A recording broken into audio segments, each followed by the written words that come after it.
இந்த காலத்துல நல்லதை சொல்றவங்களே நாட்டுல கொஞ்சம் பேர் தான்டா. அனைவருக்கும் அன்பான வணக்கம்.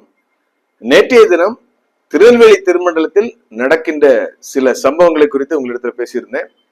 சோ அந்த சம்பவங்கள் நடந்த பிறகு பாத்தீங்கன்னா திருநெல்வேலி திருமண்டலத்துல ஒரு ஸ்திரத்தன்மை இல்லாத நிலைமை நிலவியது. யாருக்கு இங்க உச்சபட்ச அதிகாரம் இருக்கிறது என்பது குறித்து பாத்தீங்கன்னா ஆயர்களிடமும் ஆசிரியர்களிடமும் மற்றும் சபை மக்களிடமும் பாத்தீங்கன்னா ஒரு மிகப்பெரிய குழப்பம் நிலவியது. இந்த குழப்பத்துக்கு எல்லாம் முடிவு கட்டுற மாதிரி ஒரு முற்றுப்புள்ளி வைக்கிற மாதிரி பாத்தீங்கன்னா தற்போது அங்க பாத்தீங்கன்னா அட்மினிஸ்ட்ரேட்டிவ் கமிட்டி செக்ரட்டரி மற்றும் பாத்தீங்கன்னா ட்ரெஷரரா இருக்கின்ற திரு கிறிஸ்டோபர் செல்வராஜ் அவர்கள் மற்றும் அனீஸ் இருவரும் இணைந்து ஒரு நோட்டீஸை பாத்தீங்கன்னா அனைத்து ஆயர்களுக்கும் சேகரத்தின் மக்களுக்கும் அனுப்பியிருக்காங்க. அதாவது இப்போ சினாட் உச்சபட்ச அதிகாரம் கொண்டது பாத்தீங்கன்னா சிஎஸ்சியிலும் சினாட் தான். அங்க இருக்கின்ற மாடரேட்டர் அவர் அமைத்த அந்த கமிட்டி நாங்க தான். நாங்களும் பாத்தீங்கன்னா ஏற்கனவே என்ன பண்ணிருக்கோம், உயர் நீதிமன்றத்தின் மதுரை கிளையில ஒரு ப்ராப்பரா ஒரு ஆர்டர் வாங்கிட்டு தான் உட்கார்ந்து இருக்கோம். ஸோ அப்போ பாத்தீங்கன்னா இங்க பேராயருக்கு என்ன அதிகாரம் அப்படின்னா அவர் பாத்தீங்கன்னா ஆன்மீகத்தை கவனிக்கலாம், ஆயர்கள் என்ன பண்ணிக்கலாம் மாற்றுறதோ இல்லாட்ட பாத்தீங்கன்னா அவர்கள் என்ன பண்ணும் பணிகள் கொடுப்பதோ செய்யலாம். ஆனா அட்மினிஸ்ட்ரேட்டிவ்ல தலையிடுறதுக்கு அவருக்கு எந்த உரிமையும் இல்லைன்னு சொல்லி ரொம்ப ஆணித்தரமா ரொம்ப தெளிவா சொல்லியிருக்காங்க. சோ இதை பாத்தீங்கன்னா நம்ம எப்படி பார்க்கலாம் அப்படின்னா, ஒரு மாநிலத்துல ஒரு முதலமைச்சர் இருக்கும் பொழுது அவருக்கு அதிகாரம் உண்டு. உச்சபட்ச அதிகாரம் பெற்றவர் மாநிலத்தின் முதலமைச்சர் அவர்கள் தான். ஆனால் அங்கு தேர்தல் வந்த பிறகு முதலமைச்சர் காபந்து அரசுன்னு சொல்லுவாங்க இல்லையா, முதலமைச்சர் பதவியில தான் இருப்பாரு. ஆனால் தேர்தல் ஆணையத்தின் அந்த பொறுப்பாளர்கள் தான் அங்க என்ன பண்ணுவாங்க, அனைத்து அதிகாரங்களையும் தீர்மானம் செய்வார்கள். யாரை எங்க டிரான்ஸ்பர் பண்ணணும், யாரை எங்க என்ன பண்ணணும் பணியமற்றணும், என்னென்ன முடிவுகள் செய்யணும். குறிப்பாக பாத்தீங்கன்னா அந்த கருவூலமே அவங்க கண்ட்ரோல்ல போயிடும். அதாவது முதலமைச்சர் எங்கேயாவது போறாரு வராரு, அவர்களுக்கான அன்றாட அந்த செலவுகளுக்கு கூட பாத்தீங்கன்னா அந்த தேர்தல் ஆணையம் நியமனம் செய்த அந்த ஐஏஎஸ் அதிகாரி தான் பண்ணுவாரு, கையெழுத்து போடுவாரு. அது போலதான் தற்பொழுது திருநெல்வேலியிலும் பாத்தீங்கன்னா அட்மினிஸ்ட்ரேட்டிவ் கமிட்டி அங்க வந்துட்டு அனீஷ் அவர் தான் பாத்தீங்கன்னா ட்ரெஷரர். அவருக்கு தான் என்ன பண்ணும் எல்லா பணம் வரவு செலவு எல்லாம் இருக்கும். அப்படி பாத்தீங்கன்னா பேராயர் தன்னிச்சையாக பாத்தீங்கன்னா பணம் பிரிக்க கூடாது. அவர் ஒருவேளை பணத்தை பிரிச்சாலும் என்ன பண்ணும் அங்க ட்ரெஷரர்கிட்ட போயிட்டு தான் அங்க வரணும். ஆனா இவர் செய்யாம செஞ்சுட்டு இருக்காரு. ஸோ அதுக்காக ஒரு கடிவாளம் போடுறதுக்காக என்ன பண்றாங்க, தற்பொழுது அட்மினிஸ்ட்ரேட்டிவ் கமிட்டி செய்யறாங்க. அது செய்யறதுதான் சரி, அதுதான் நியாயம், சட்டப்படி அதுதான் செல்லும். ஸோ எனவே பாத்தீங்கன்னா திருநெல்வேலி திருமண்டல மக்களும் பாத்தீங்கன்னா பேராயர் என்ன பண்ணலாம், நீங்க பிரேயர் பண்றதுக்கு வச்சுக்கலாம், அவ்வளவுதான்.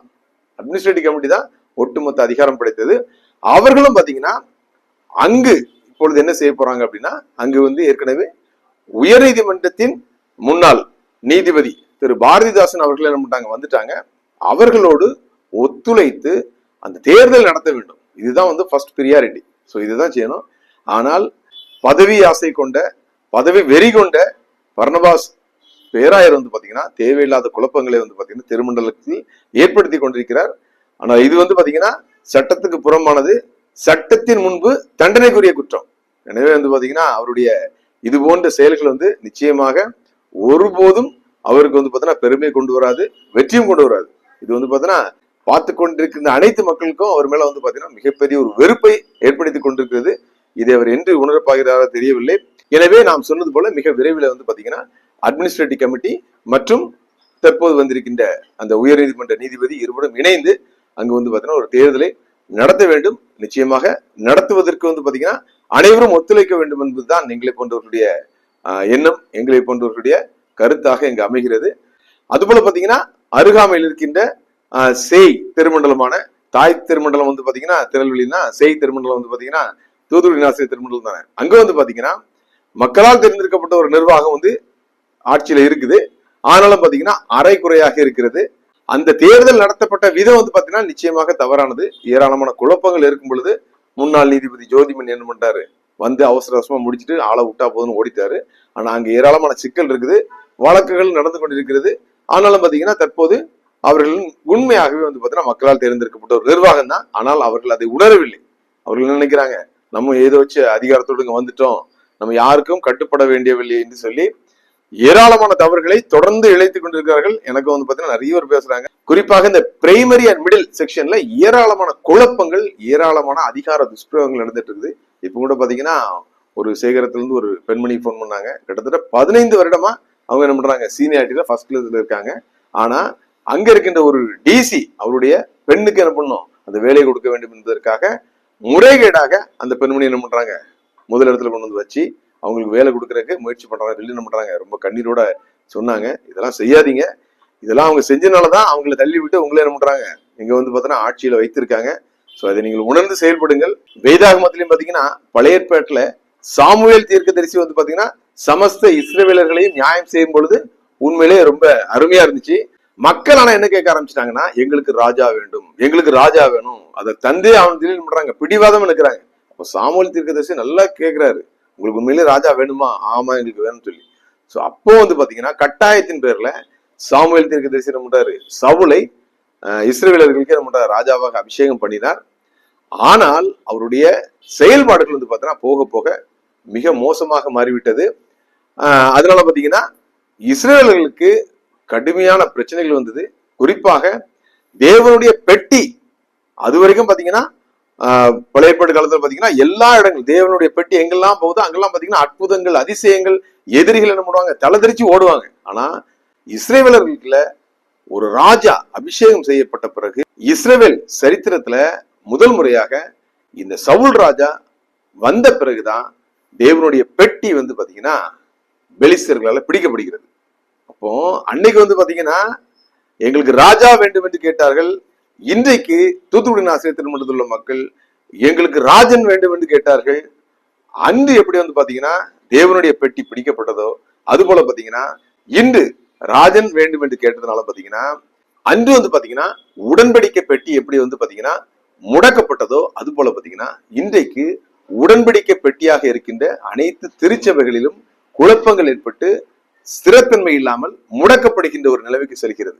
அன்று ராஜா இன்று ராஜன். சோ எனவே வந்து பாத்தீங்கன்னா தீர்க்கதரிசிகள் இங்கு யார் அப்படின்னா உண்மையிலே ஆயர்கள் தான், அது போல பேராயர் தான். ஆனாலும் ஆயர்களும் பாத்தீங்கன்னா அவர்களுக்கு நியாயம் செய்வதற்கு இங்க ஆட்கள் இல்லை.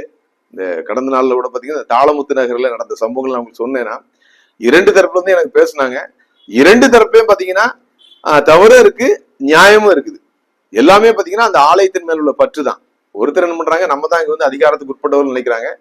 இன்னொருத்தர் என்ன நினைக்கிறாங்கன்னா, இது நமது ஆலயம் தானே, இங்க நமக்கு என்ன உரிமை வந்து பறிக்கப்படும் போது பாத்தீங்கன்னா அவர்கள் என்ன பண்றாங்க, விசனப்படுறாங்க.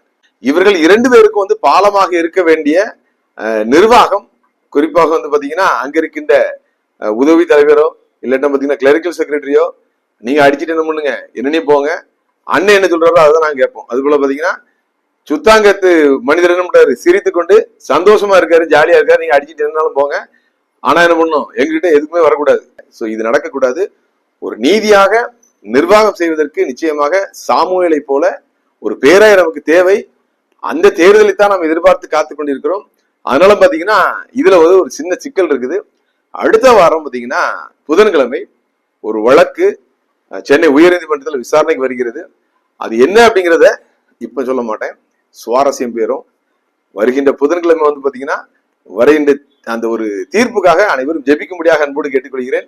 அந்த தீர்ப்பு எப்படி வருகிறது என்பதை பொறுத்துதான் தூத்துக்குடி ஆசிரியர் திருமன்றத்துல பேராயர் தேர்தல் நடைபெறுமா நடைபெறாதா என்பது தெரியும். இப்பொழுது பாத்தீங்கன்னா ஒரு மகிழ்ச்சியான ஒரு விஷயம், நான் ஏற்கனவே சொன்னது போல பாத்தீங்கன்னா அந்த பேராயர் தேர்தல் நிற்கிறவங்க அணிகளை சார்ந்து நிற்காமல் தனியாக ஆண்டவரை நம்பி ஆண்டவரை சார்ந்து நிற்க வேண்டும் என்று சொன்னேன். அந்த வார்த்தை கர்த்தரிடத்தில் கேட்கப்பட்டிருக்கிறது என்று நான் பரிபூர்ணமாக நம்புகிறேன். அது போல பாத்தீங்கன்னா இங்கேயும் ஒரு ஆயர் முதலாவது மனிதராக துணிந்து வந்திருக்கிறார். ரெவரண்ட் இம்மானுவேல் பொன்னுத்துரை என்கிற ஒரு ஆயர் தனியாக நான் வந்து பாத்தீங்கன்னா பேராயர் தேர்தலில் களம் காணுகிறேன் என்று வந்திருக்கிறார். ஐயா அவர்களுக்கு மனமார்ந்த வாழ்த்துக்களையும் நன்றியை தெரிவித்துக் கொள்கிறேன். நிச்சயமாக இது ஒரு நல்ல பயணம், யாரையும் எதிர்பார்க்காம ஆண்டவர் எனக்கு வெற்றி தருவார், நான் என்ன பண்றேன் தேர்தலில் நிற்கிறேன்னு சொல்லி வந்திருக்காங்க. அவரை பற்றி நான் கேள்விப்பட்டேன், ரொம்ப ஒரு நல்ல மனுஷன், ரொம்ப ஸ்ட்ரெயிட் ஃபார்வர்ட், பயங்கர ஸ்ட்ரிக்டான ஒரு ஆயர் என்று நான் கேள்விப்பட்டேன். ஐஎம்எஸ்ல இருக்காங்க.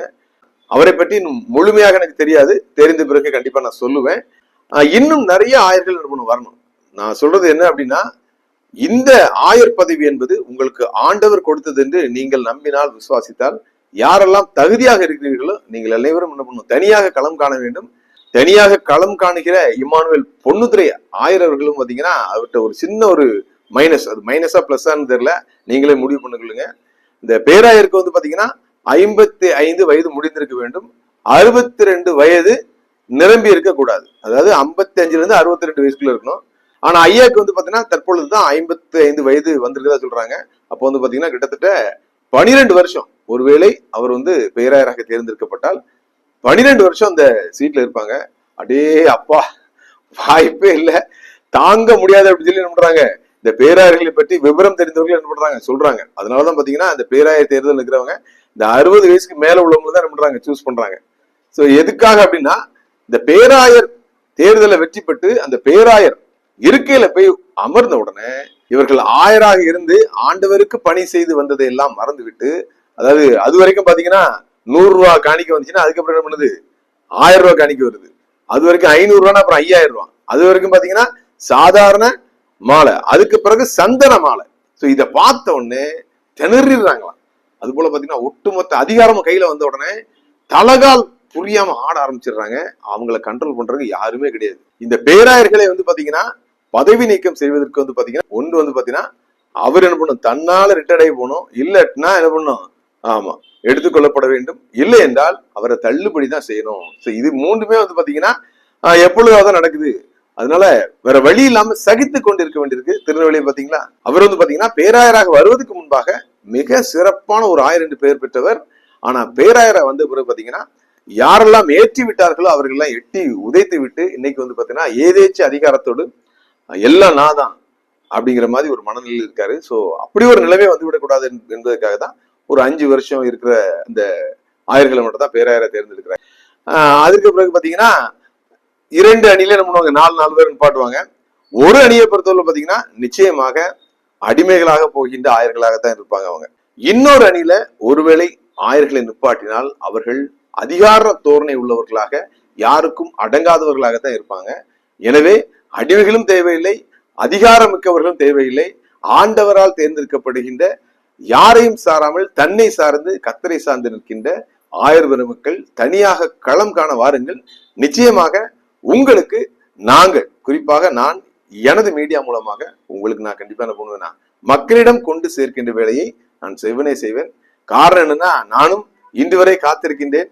ஒரு நல்ல பேராயரை இங்கு தேர்வு செய்ய வேண்டும். பேராயர் வருவதால் மட்டும்தான் இந்த திருமண்டலம் வந்து பார்த்தீங்கன்னா மீண்டும் பெயர் பெறும் என்பதில் எனக்கு எந்த விதமான ஐயமும் இல்லை. மக்களும் அதை நோக்கித்தான் காத்து கொண்டிருக்கிறார்கள். அனைவருக்கும் நன்றி. சொல்றவன் சொந்த வாழ்க்கையை பத்தி எல்லாம் கிளறி பார்க்காதே. அவன் சொல்றதுல அறிவுக்கு பொருத்தமா இருந்தா நடங்க.